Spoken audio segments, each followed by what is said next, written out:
आमदार दरबारात हजारो तक्रारींचा पाऊस। सिद्धार्थ खरात यांच्या आमदार जनता दरबारात हजारो तक्रारींचा पाऊस। दिना 31 ऑक्टोबर 2025 शुक्रवारला मेहकर लोणार विधानसभा मतदारसंघातील जनतेसाठी जनता दरबाराचे आयोजन करण्यात आले होते। माननीय आमदार सिद्धार्थ खरात यांच्या अध्यक्षतेखाली जनता दरबार हा ठेवण्यात आला होता। शिवसेना उद्धव बाळासाहेब ठाकरे गटाचे आमदार सिद्धार्थ खरात यांच्या पुढाकाराने मेहकर येथे झालेल्या भव्य जनता दरबारात नागरिकांनी मोठ्या संख्येने हजेरी लावून विविध तक्रारी, अडचणी आणि मागण्या मांडल्या। या दरबारात अक्षरशः तक्रारीचा ढीग साचला असतानाच सर्व तक्रारीचे त्या विभागाकडे वाटप करून 1 महिन्याच्या आत समाधानकारक उत्तरे दिली जातील अशी ग्वाही आमदार सिद्धार्थ खरात यांनी दिली। हा जनता दरबार मेहकर येथील कृषी वैभव लॉन येथे पार पडला। सभागृहात शेतकरी, महिला, नागरिकांची मोठ्या प्रमाणावर उपस्थिती होती। आपल्या मनमोकळ्या भाषणात आमदार खरात म्हणाले, जनता दरबाराचा उद्देश प्रशासनाला धारेवर धरणे नाही तर जनतेच्या समस्या थेट प्रशासनापर्यंत पोहोचून मार्ग काढणे आहे। प्रशासन हे आपले शत्रू नाही तर जनतेची सेवा करणारे घटक आहेत। मात्र कामे वेळेवर न झाल्याने नागरिक नाराज आहेत, त्यामुळे जनता आणि प्रशासन यांच्या सुसंवाद घडून आणण्याचा माझा प्रयत्न आहे। ते पुढे म्हणाले, प्रत्येक तक्रारीच्या मागे एक माणूस नव्हे तर एक कुटुंब असते। आपल्या हातातील 80 ते 90% कामे तुमच्या स्तरावरच पूर्ण होऊ शकतात। जनतेचा मान राखा, अन्यथा मी कोणाचीही गय करणार नाही।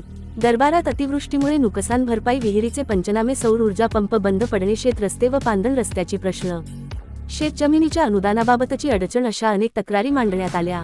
यावर आमदार खरात यांनी अधिकाऱ्यांना स्पष्ट सूचना दिली की विहिरीच्या नुकसान भरपाईसाठी नरेगांतर्गत कामे तातडीने सुरू करा व पाठपुरावा करा। शेत रस्ता, पांदण रस्त्याच्या प्रश्नावर बोलताना त्यांनी सांगितले की आतापर्यंत मी 300 किलोमीटर रस्त्याचा प्रस्ताव शासनाकडे पाठवला आहे। तालुका स्तरावरील अधिकाऱ्यांना जबाबदार धरू नका, शासन स्तरावर पाठपुरावा सुरू आहे। जनता दरबारात तहसीलदार निलेश मडके यांनी सर्व तक्रारीचे वाचन केले।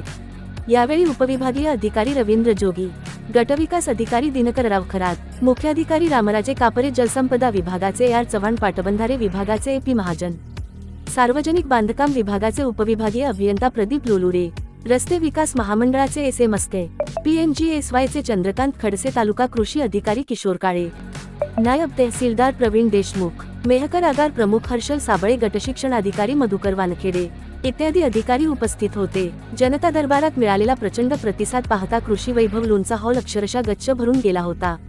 एकूणच नागरिकांच्या समस्या ऐकून घेऊन त्यावर ठोस निर्णयासाठी आमदार सिद्धार्थ खरात यांनी दिलेले हमी हा जनतेचा विश्वासाचा नवा टप्पा ठरला आहे। IB7 न्यूज लाईव्ह जिल्हा प्रतिनिधी प्रल्हाद खोडके तथा मेहकर तालुका प्रतिनिधी प्रदीप सरदार। आणि त्याला आम्ही न्याय सुद्धा मिळवून देणार आहे। इथं येणारी प्रत्येक तक्रार, त्याच्या पाठीमागे माणूस आहे, त्या माणसाच्या पाठीमागे कुटुंब आहे, त्याची तक्रारीची दखल डिजिटल स्वरूपामध्ये आम्ही घेतोय आणि त्या प्रत्येक तक्रारीवरती 15 ते 20 दिवसामध्ये आम्ही त्यांना उत्तर देणार आहोत। आणि केलेली जी काही त्यांची मागणी आहे, आम्ही दिलेले उत्तर, आश्वासनं झालेत की नाही याचं सुद्धा पुनर्निरीक्षण करण्यासाठी पुनर्विलोकन समिती सुद्धा आम्ही स्थापन करून या सगळ्या प्रश्नांना लॉजिकल एंड करून म्हणजे शाश्वत स्वरूपात उत्तरं देण्याचा आमचा प्रयत्न राहणार आहोत। धन्यवाद। जय महाराज।